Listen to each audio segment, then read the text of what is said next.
Welcome back, everyone, to Lakers Latest. I hope you guys have all had a good Monday.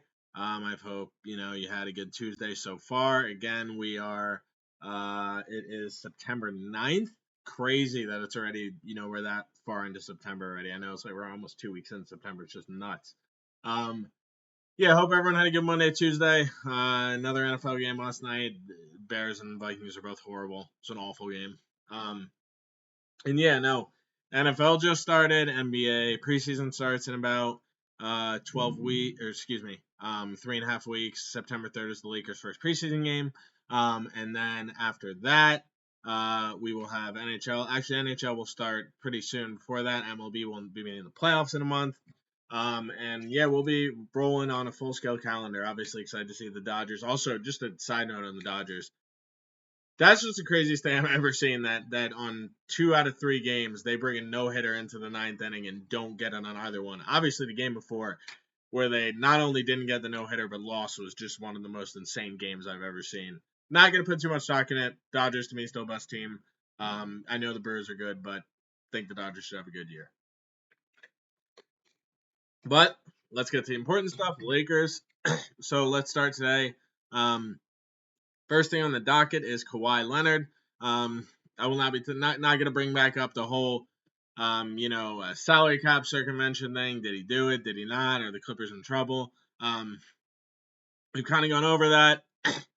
Whether they're in trouble will remain to be seen. The NBA is obviously going to do a full on investigation into that, and then we'll see what happens. No, wanted to touch on this because a recent report came up, kind of going back into that 2009 free agency of Kawhi Leonard.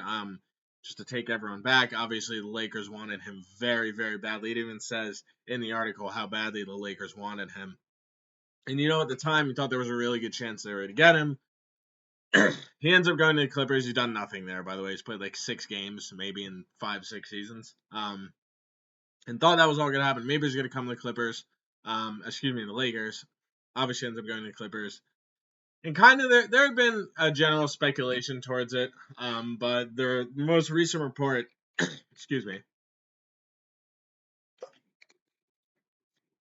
that just came out says that Kawhi did not want to play with the Lakers because he did not want to play with LeBron. He didn't want to play second fiddle to LeBron. I'll never look. I understand obviously when you play with LeBron James, especially for a guy like Kawhi Leonard, someone who's quiet, very soft-spoken, doesn't smile like ever. Maybe the spotlight is something that he didn't want. He goes to the Clippers. Obviously, no one cares about them. Like they've had high expectations. They always fail, but they have like no fans, so no one cares. So maybe that's just something that was easier for him.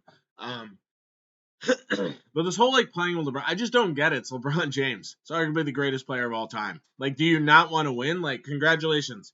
Good job, Kawhi. Like, you went to the Clippers. You haven't won anything. I don't even think they made a conference finals. Forget winning. Obviously LeBron's won NBA finals in there. Had he gone to the Lakers and he stayed healthy, relatively healthy, I got to imagine they would have won 2 at least. So we'll see what happens. I think the point is I just don't get why all these people don't want to play with LeBron James. Like, oh, it's LeBron. I don't want to play second fiddle. Like, none of these guys want to win, dude. It's just crazy to me. Like, they would rather be the number 1 guy on a team that makes the conference finals than be a number 2 guy next to LeBron winning an NBA championship. Like, I just don't get it. I understand that playing with LeBron brings on a certain amount of pressure, brings on a lot of people. You got eyes on you, maybe more than you would be anywhere else. I can get it from that perspective. I understand that playing with LeBron, there's more pressure, there's more eyes on you. I get that. So maybe he didn't want that. But it's like, dude, you chose Paul George. Like, I understand that was when Paul George was coming off the unreal year in OKC, but be so for real, dude. Like, you don't want to play second fiddle to LeBron James, but you're fine playing with Paul George. Like, you're not going to win anything. You haven't even made a conference final. So I don't know. It's just the whole playing with LeBron narrative. Like, I just don't get it. It will never make sense to me. I don't get why people wouldn't want to play with him. I understand there are going to be more eyes on you, but do you want to win? At the end of the day, so yeah, we'll see what happens. But I just don't get that from Kawhi. It doesn't really make much sense to me. All right, next on the docket, just transitioning into LeBron. It's just great to see LeBron kind of just continue to show support to Luka while he's in EuroBasket. Kind of all over his Instagram story the past couple of days were highlights of Luka. I think he tweeted out something too. I don't quote me on that. I might have got my social media mixed up. But the point is, like, he's actively going out of his way. We know he called Luka, congratulated him on the extension. He's, going out of his way to post his stuff on his Instagram. Like, clearly, like, he's excited. Who wouldn't be excited to play with Luka? But I think, he knows that this is that huge deal. Like, he wants to just keep showing support for him. He wants Luka to feel comfortable. He wants to, I think, keep developing that relationship, even if it's only going to be for potentially one more season. At the end of the day, LeBron wants to win, and the best chance of that's going to happen is for Luka to be playing his best and LeBron to be building that chemistry with Luka, supporting him both on and off the court. So it's great to see. And I think this is obviously just a tiny snippet of seeing like LeBron go out of his way to, again, congratulate Luka and really, push that positivity on Luka and how good Luka has been and show that support for him. It's great to see. It's LeBron James. He doesn't have to do it, even with Luka being the future of the Lakers and LeBron being here one more year. It's just you love to see it, and this is the stuff where it's like I just feel like LeBron gets so much crap, and it's just like he's the utmost professional. He came in arguably the greatest prospect potentially in the history of professional sports. He's probably lived up to that and then some. So it's just great to see him going out of his way to do this stuff. Obviously, I've said this a multitude of times. The Lakers will go as far as Luka and LeBron take them. I do think, and again, we talked about this with the Wiggins potential trade yesterday. They do need one more piece, but as like wherever they go, it's going to be as far as LeBron and Luka take them. So to see him supporting him off the court, like once they get back to training camp, which will start probably in a week or two, Luka will be back. They'll be developing that chemistry. It's everything you want to see from a Lakers fan's perspective, and it just gets you more and more excited for this year. Obviously, can't wait for a full season of Luka and LeBron. 8 in the additions and Smart. It's going to be a fun year. All right, so now let's transition from LeBron to his son. So Bronny's at an interesting point in his career. Like, it's not.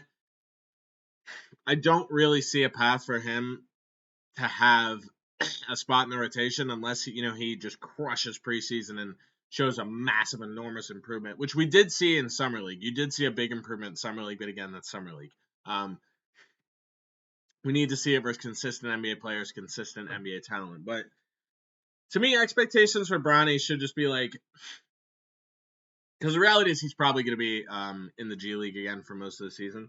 So keep improving in the G League and hopefully like to the point where like if someone gets hurt, bring them and show like maybe you really are ready for rotation minutes. I think the Lakers rotation is pretty set. Obviously, a trade could change that. But with Bronny, I think right now, especially with the knowledge that LeBron is, again, we don't know this for sure, but probably going to be gone after the season. Bronny just really needs to show a big improvement in his game to the point where the Lakers could be like, okay, like going into year 3. Or, of course, like obviously I would love to see him break in the rotation this year. That would be amazing. But assuming he can't, that he would really be able to maybe be like a guy that could bump into the rotation next year. I think he really needs to show what he's capable of, what he has inside of him, and like just show in the G League and whatever limited opportunities he gets in the NBA. Because at the end of the day, LeBron is probably going to be gone after this year.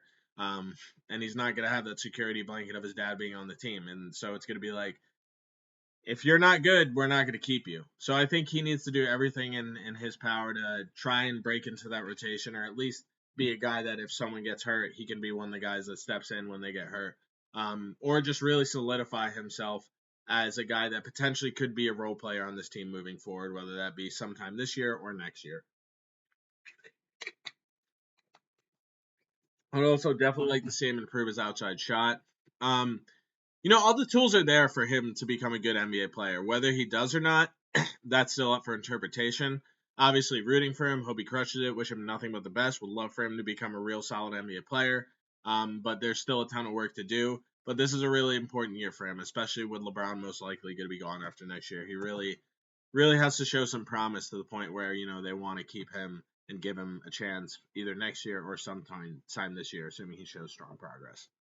All right, let's finish it off with our almost feels like daily just recollection of Luka in EuroBasket.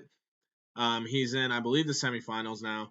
And he's, again, just been playing otherworldly. Like, this is just so exciting to see. Can't wait to see him do this in the regular season right now. He's averaging, for the tournament, 34 points, 8.3 rebounds, 7.2 assists, and 3.2 steals. Now, I certainly don't expect those 3.2 steals to continue, once we get to the regular season. But who knows? Like maybe even we obviously know he's in better shape. Maybe playing with a guy like Marcus Smart could make him work harder, give more of an effort defensively to the point where maybe he's decent. But the offensive play is just, he just looks like he's playing the best basketball of his career. He looks unstoppable, more so than he already did. Obviously, it's been well advertised that he lost weight. So it's just really exciting to see, and obviously we can't wait to see him in the next round of EuroBasket. And then he'll be back over in the States probably sometime in the next week and a half for training camp and then preseason. But this is the year of Luka, people. This is what it feels like. Like Luka is just, everyone's talking about what amazing shape he's in. We know what incredible player he is. It seems like it's all coming together for. I'm not gonna say Luka's gonna be the MVP, but it really seems like this is kind of an MVP-like season that he could have this year, especially with everything we've seen in the offseason. So, yeah, we're going to keep an eye out for that. Shout out Luka. Go win it for your country, King. And, yeah, we can't wait for the regular season. It's going to be awesome, guys. I can't wait. But that's it for me today, and, yeah, I'll catch you guys later.